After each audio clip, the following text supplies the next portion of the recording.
Assalamualaikum and hi. I'm Siti Norhana binti Manor with metric number of 207193. Today, I would like to show you how streaking technique is done. But before that, let me give an introduction to streaking techniques.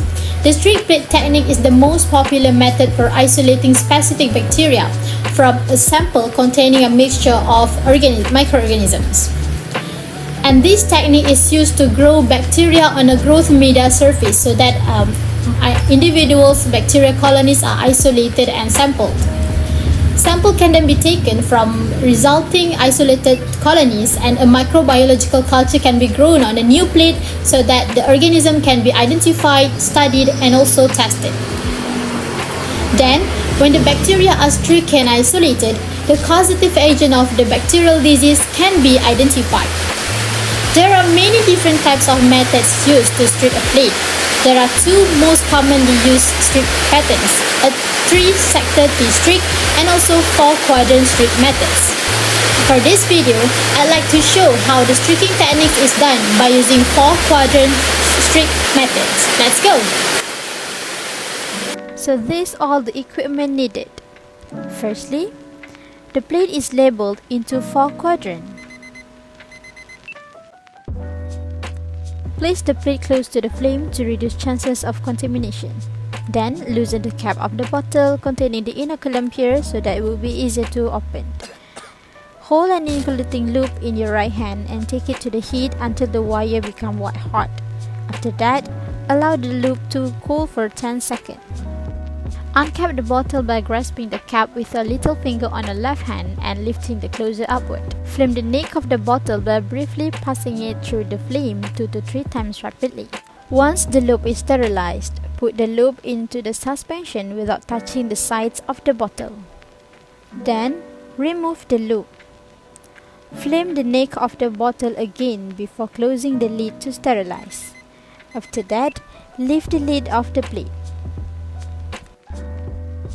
With the loop containing the inoculum, place the loop full of the culture on the agar surface by doing approximately 3 to 4 lines in quadrant 1, using the edge of the loop and holding the loop at a shallow angle so as not to gouge the agar.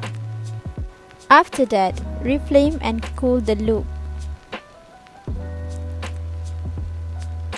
Turn the plate into 90 degrees. Touch the loop into an area that has been streaked in quadrant 1 and drag it across the agar into quadrant 2. Again, reflame and cool the loop. Then, turn the plate into 90 degrees. Streak the bacteria with 3 to 4 lines into quadrant 3 in the same manner used in quadrant 2. Reflame and cool the loop. Again, turn the plate 90 degrees. In the last quadrant of this agar plate, streak the bacteria in a zigzag motion from the outside of the agar towards the center. And lastly, reflame and cool the loop.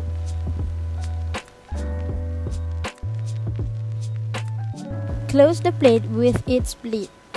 Then incubate the plate in inverted position for 24 to 48 hours at 25 degrees Celsius.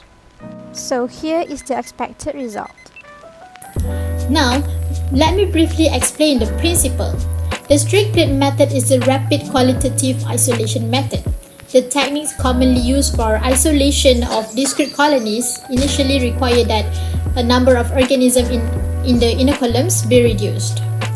In this streaking process, a sterile loop is used to obtain uncontaminated microbial culture, and this process is called as picking colonies when it is done from an agar plate with isolated colonies and is transferred to a new agar or gelatin plate using a sterile loop or needle. The inoculating loop or needle is then streaked over an agar surface. On the initial region of the streak, many organisms are deposited, resulting in the confluent growth or the growth of culture over the entire surface of the streak area. The loop is then sterilized by heating the loop in the flame of the candle between the streaking different sections, and thus lesser microorganisms are deposited as the streaking progresses. And lastly, the tricking process will dilute out the sample that is placed on the initial region of the agar surface. That's all from me. Thank you.